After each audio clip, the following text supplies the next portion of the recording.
आबा, खरं तर मी तुला सॉरी म्हणायला आलोय रे. मी आज जे वागलो बोललो तसं मला अजिबात करायचे नव्हते रे. पण मी तुझाच मुलगा आहे ना. जे संस्कार तुझ्यावर झालेत तेच संस्कार माझ्यावरही झालेत.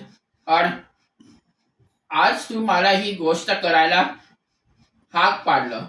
हे सगळं करत असताना मलाही तुझा त्रास अगवत नव्हता रे. मी माझ्या आबाशी खोटं बोलतोय याचं माझ्या मनावर ओझं होतं रे.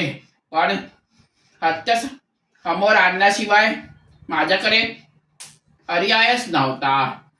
आणि तू काय सत्य स्वीकारायला तयारच नव्हता.